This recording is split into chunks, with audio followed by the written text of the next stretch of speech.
Hey, what's up, everybody? Welcome to Laugh Your Class Off presents Improv in the Classroom.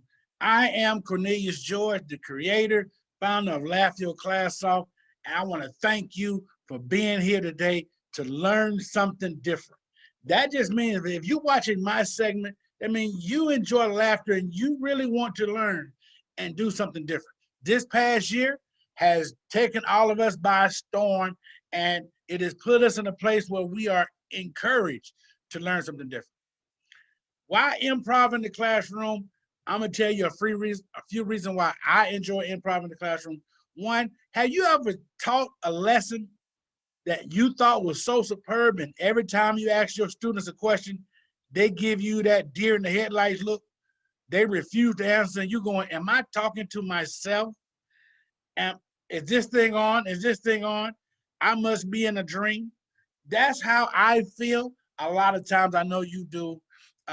So improv does a lot of things because we are asked to do so many things. Improv, tell you a couple of benefits of improv. First benefit is it encourages cooperation. Your students and yourself will learn to cooperate and collaborate together. It encourages taking risks, meaning your students will step outside themselves and they will try something new. A lot of times, trying something new, learning is on the other side. That's the point of taking risks. Have you ever remember having that student in the class that you try to help them with a problem, and the minute you try to help them, they won't take a risk. They want you to do it all for them. I do, we do, you do, but in essence, you do it all as a teacher. Now with improv, it puts it on them. It also encourages critical thinking. Your students will be able to critically think on their feet. A lot of people think improv is about being funny. The funny just happens naturally because you open yourselves up to learning. That's amazing. Improv happens, funny happens when you open yourself up to learning. What else does improv do? Have fun. We learn to not to take ourselves so seriously. We learn to look at learning through a different lens. That's what it does. It's a great way to give assessments. It's a great way to get to know your students and they get to know you. It also encourages peer-to-peer teaching because you are actually helping each other learn while you're laughing. Improv has some simple rules. It really does. A couple of rules of improv. First rule is never deny. Most time you hear people say things like yes and. What they really mean is never deny. Never say no. No does not, the word no has no point or place in improv. And the reason is the minute you say no, learning stops. The minute you say no, whether verbally or physically, the learning process stops. And we don't want learning to stop because when you say yes and or you never deny, learning is right on the other side. You never know what you might learn. And that's one. The second rule of improv is to listen. Why is listening important? Because in improv, you are working collaboratively together and you want everybody to succeed. If I want everybody to succeed, I have to be able to listen. So during different improv games, if you're listening, you got your critical thinking listening ears on, and you're active listening, you will be able to have more fun with the game. And you will see where they're learning it. Not just based off paper and pencil, but what they're actually learning at. Third rule of improv is to take risks. Do not be afraid to take that risk. We've all had those students, we've all been that student where you call on a student and nobody answers, and then you say the correct answer, student go, I knew that, but they were too afraid to raise their hand. This encourages everyone to take the risk, because who knows, they might be right. Even if they're wrong, they still might be right. Because I tell my students all the time, we do not learn from our successes. We learn from our failures. And with improv, you learn to laugh at yourself. You made a mistake. You learn from it and you keep moving on. And that's where that true learning happens. So there are a lot of games that you can play with improv. I encourage everybody to play as many games as they possibly can. What we're going to do now is we're going to play the video that I created for this training. And in that video, it's kind of hard to do improv just virtually or pre-recorded. So what I did was, when I got several members of my staff, my colleagues that I work with, to do some improv game with them that they could use. You had different content. I think we had language arts and social studies in there this time, and some people with a math background. What was surprising was my boss came into the training session and she participated. And she enjoyed and saw some of the benefits of improv. As you watch this video, I want you to look at the people who are participating, watch them from the beginning to the end, and watch how their mind starts to expand and see the things, how they could add to their classroom, how they could actually do it themselves, how they began to help each other. Look for the peer-to-peer teaching moments. You'll see them correcting, and they're correcting each other with love. Nobody got mad, nobody got upset. This is all of their first time ever doing this. And we did this video, and the response that we get back from it is phenomenal. The games that you will see in this workshop will be, imagine this. Imagine this is a game where you take whatever the standard is and you put them in a situation where they have to know the material. So this is imagine this I want to play with you guys. Imagine we're talking about earth science. Imagine life science, earth science. Imagine this. All of the planets are in a room together and they're meeting for the first time. Imagine all of the planets are in a room together and they're meeting for the first time. So you have to have enough students and participants to be each of the planets. And they will have to go around and introduce themselves as if they were that planet. What they have to know, they have to know all the characteristics of the planet. You see how those conversations would go. And that is one cool way to look at it. Be a little nervous. Another game for social studies, imagine this. Well, not imagine this. Another game I like to call, you might see, is before and after. 5 minutes before, 5 minutes after. Before and after. So before and after, when you take any accurate historical event or situation, and you want to know what were the people thinking before that event happened and what was happening after that event happened. So in social studies, we're going to take the Emancipation Proclamation event. What was Lincoln thinking 5 minutes before he signed it? And what did Lincoln think 5 minutes after? So in order to do that, your students have to have a grasp on that whole event. And they're going to take their interpretation of what happened 5 minutes before and what happened 5 minutes after. The funny lies within that, because it is people's based on interpretation, because nobody really knows. That's the beauty of before and after. And imagine this can go anywhere. You can do it with any conversation, any subject. It works very well, even with math. Another one that I like to do is called family portrait. And family portrait is when you get the participants, you give them a topic, and they have 30 seconds to recreate a picture that represents that. Anything. You might be a family of dentists. You know, you might be John F. Kennedy being shot. You might be the end of the Civil War. Any picture that any idea they come up with within their head as a group, they have to recreate it. And after 30 seconds, you take the picture. Then you put the picture up on your screen and you let the students start to have that academic discourse about, did they capture that moment? Can you really depict it from this moment? Because the picture is worth 1,000 words. And we're actually doing it. So that is what it does. In all of these games, you're going to create conversation with your student, and they're going to create conversation among themselves.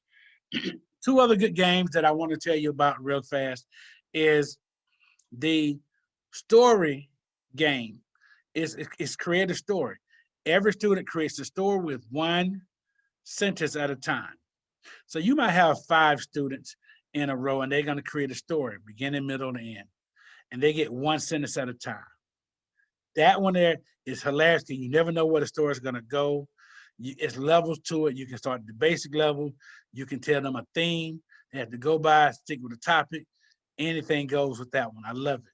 But with writing, because our students hate to write, I like to do the sentence structure with writing. Every student has to write it. You get 5 to 7 students. In my class, I have 25 students, so I put them in groups of 5. Every group, every 5 students have to create a sentence 1 word at a time. They have to create it. Hey, that is a lot harder than what it seems. Putting kids and adults together, and when they have to create a sentence 1 word at a time, they have to know the parts of speech. They have to know all the things together, and they have to talk loud and clearly so that people can hear them.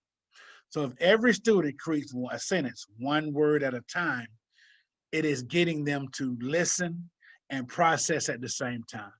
And so it helps them with their writing. That's another good one. Another great game that you can play in science, math, language arts is the 3 or the 5-headed expert. The 3 or the 5-minute expert is where you get 3 to 5 students and you ask them a question. They have to answer that question 1 word at a time, like they're one person. So you get them 5 people, they have to know the topic. Know what is a parabola. They have to know what they're talking about, but they have to answer it 1 word at a time. That is hilarious and it's fun, but it's also engaging because if they get it wrong, you can ask their peers, where did they mess up at? And then I can do it. Then you get them another group up there and you change the question around. And you'll see that people are actually learning and remembering. Because what I tell my students at the end of the day, sign metu. Sign metu is Latin for without fear. I want to teach without fear. I want my students to learn without fear. I want my students to perform without fear. And that's what our main goal is. So Laugh Your Class Off is created, hey, improv in the classroom where you're laughing and learning. I hope you enjoyed the video. If you want to see more, you can contact me at laughyourclassoff@gmail.com. And I have a list of games. So I will add a few games into the workshop so you can download and see certain type of games you can play. And I hope you learned something like it did. Watch the video and give me the feedback of what you think. Thank y'all. Hey, this is Cornelius George of Laugh Your Class Off. You are entering the session, Improv Comedy into the Classroom. And we're going to show you some various games to play in the classroom with your students, and they're going to enjoy learning and bring learning to life.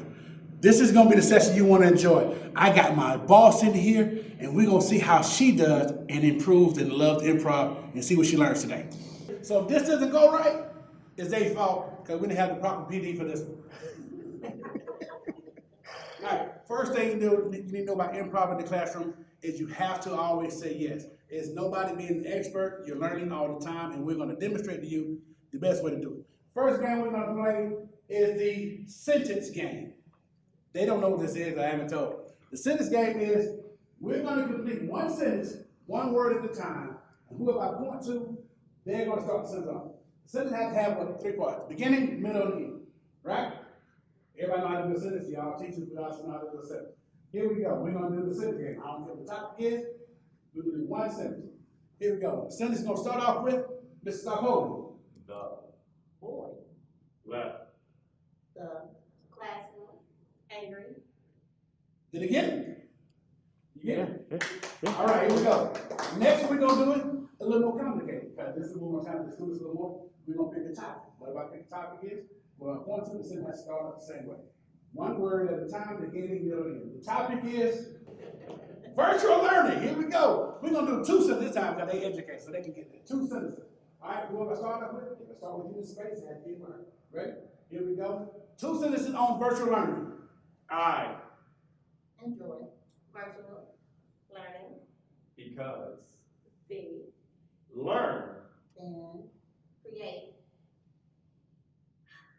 And we'll say virtually. All right. The purpose of this one is this shows cooperation because you have to set the person up behind you. You want to set them up so they can succeed. You succeed through. We almost got it. Here we go again. New topic. Pandemic. The pandemic is the subject. The pandemic is subject, and The pandemic. one word. The One word. pandemic. Is Two. crazy. And I am Not happy. about it. He is selfish. One word. About. All About. right, here we go again. We're gonna try one more time. A different one. Mrs. Bates, he can't. He had a hard time following directions. All right, third one, third try, third time the charm. We are going to pick a different topic. Give me a topic. Give me a topic. Children. Children. Give me a topic.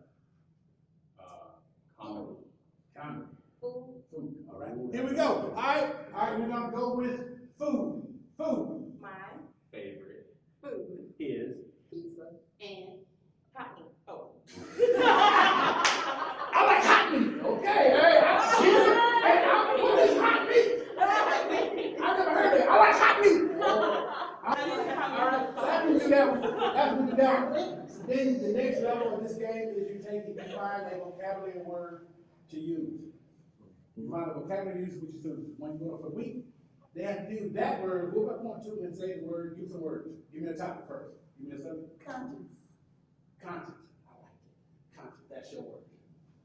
No matter where I start the sentence off at, she has to use the word conscience. Everybody see that? If I start with you, she has to end the sentence with conscience. If I start with you, she said it's conscience, no matter what she said. Okay, you got ready? You want to change the word? Conscience or Conscience. conscious? Conscience. Conscience. All right, here we go. Here we go. And Social. Conscience is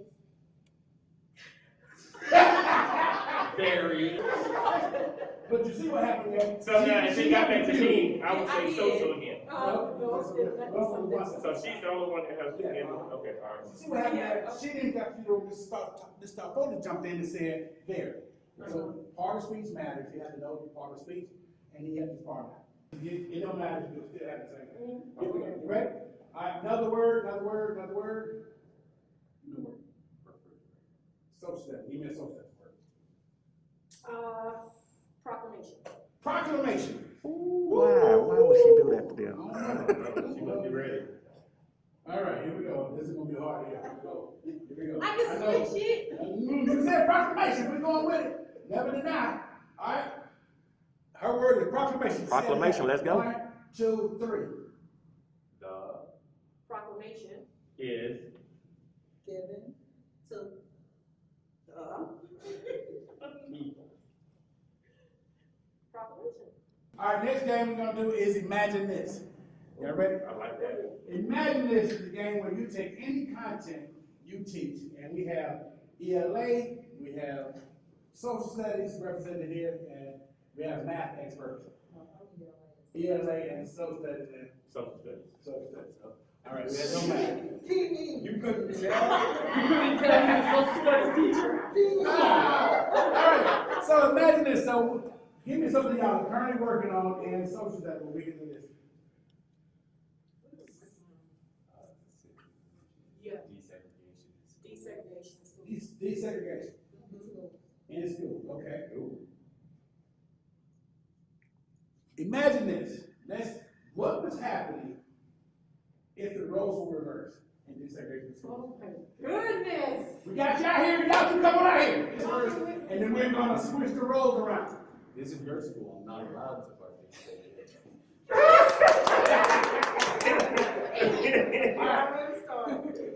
He reversed it. Okay.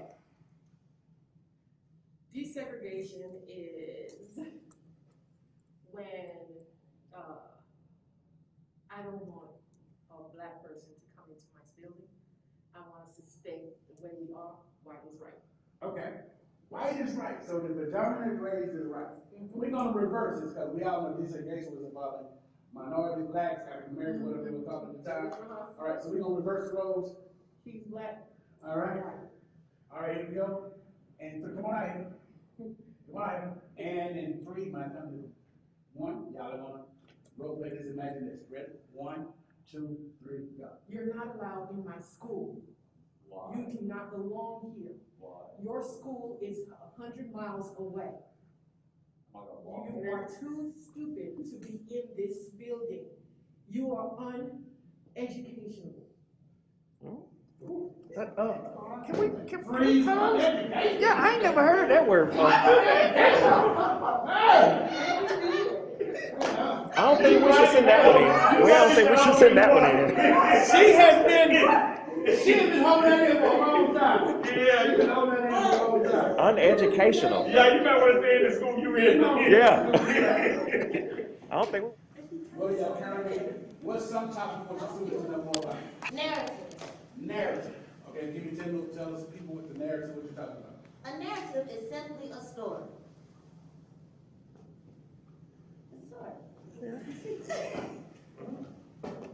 Try it one more time. You want to elaborate a little more on this? I mean, okay, well, when we talk about narratives, there are different parts. Of course, every narrative or story has to have a beginning, a middle, and an end. Okay. But along with that, you don't want to read a story that is boring, right? Okay. So it has to have sensory details where we use our five senses to talk about whatever your story, what did it feel like, what did it taste like, sound like, so on. And how long should a story last? About 3 paragraphs, the beginning, the middle, and the end. Okay, that's a long paragraph. We ain't got that kind of time. All right, well, we're going to do a story. Let's do a story. You want to do a story? Let's do a story. All right, so we're going to do a story. It's the same thing as like with the sentence game, except everybody gets one sentence. You get one sentence, and this is a good way to demonstrate to your students what you want. Then you ain't going to do 3 paragraphs. You're going to do just get 4 or 5 people and do a story. You ready? Move up point 2. I don't care what the story's about. Y'all got to pay attention. You got to listen which part it's going to say. Ready? All right, you ready? 3, 2, 1. The boy walked home from school. And he was met by 3 other boys. That was one sentence with 2 weeks. I didn't point to you yet. Are we doing half a sentence? The boy. We're going to do a whole sentence. She did. The boy. The boy walked home from school. Okay, let's do it. All right. That's a complete sentence. That's a complete sentence, though. Was that a sentence? That's a complete sentence, It was though. a complete sentence. It was a complete sentence? Yeah. All right, she said a complete sentence. So it's Mr. Spade's fault for going and at the beginning of his sentence. All right. That's correct. Here we go. 1, 2, 3. The school year ended with a big bang. But in the middle of the year. Oh no, you can't start a sentence, but you can't. No student left behind. Yeah. Thank you. That's called accommodation. Yeah. Accommodation. All right, here we go. Here we go. Start the same sentence. I thought we were trying to put it, but you said each person's doing Each person get one sentence. one sentence. For the whole story, doesn't matter. But we're trying to make the story make sense, so you Yeah, gotta like have to. but it's your teammates. Okay, my bad. I have to take yes. All right, here we go. Yeah, let's see what that ain't right. Here we go. 3, 2, 1. I left home this morning with no money in my pocket. I really needed to get some breakfast because I was very hungry. The store was closed, but I decided to go to another store. But I didn't leave. I still did not have my wallet. Therefore, I saw someone outside and I asked if I could borrow some money. But the lady was so rude. She said, you shouldn't have came to the store unprepared anyway. Okay, I like it. I was wondering why in the world y'all going to a store with no money? You know what it meant to me. I gotta steal. I ain't got no money, I'm hungry. Right. And then you're like, I went to the store anyway. Like, why would you go to the store anyway? I went for somebody to say, I'm gonna steal. I ain't gonna steal, I'm gonna rob somebody, all right, here we go again. Especially when the lady talking about she was being rude and they wouldn't give me none. Yeah. When you left me towards butt to steal. I won't go no money. Okay, that's very good. All right, here we go. Last time. Here's another sentence, another story, and it's centered around school. Being back in the building. Back in the building. All right, 3, 2, 1. Being back in the building has been very strange. So a lot of things that I didn't realize we had to do. Walking around, seeing teachers with these masks on, these face shields, drive me crazy. It's not that strange. for me. Oh, I messed up. I was thinking about myself. You should think about yourself. You should talk about the Well, no, it didn't make sense for the story because she said it was strange, but it's not that strange Yeah, for me. but you can say it. It's your, you. No, but then I messed up the story. But then she had to fix it. It's in the- Yeah. Let's try it again. Being back in the building has been very strange for me. We have plexiglass now, and that was never done before. And the teachers are back. Wow. It was so comfortable right here with them being in person. But guess what? Welcome back, teachers. On the positive side, at least the internet is holding up well with all the teachers back in the building. The lunch schedule is still changed. Talking about food. I don't want them in my class eating. That's how you do the story? I don't know what you're looking at, I'm No, sorry. yeah, go. So you said I want to in my class. That's how the story is? I don't know what you're looking at. That's how Like the I story is? said, it's been strange. It's been strange. It's been strange. But the same thing. Like I said, it's been I'm sorry.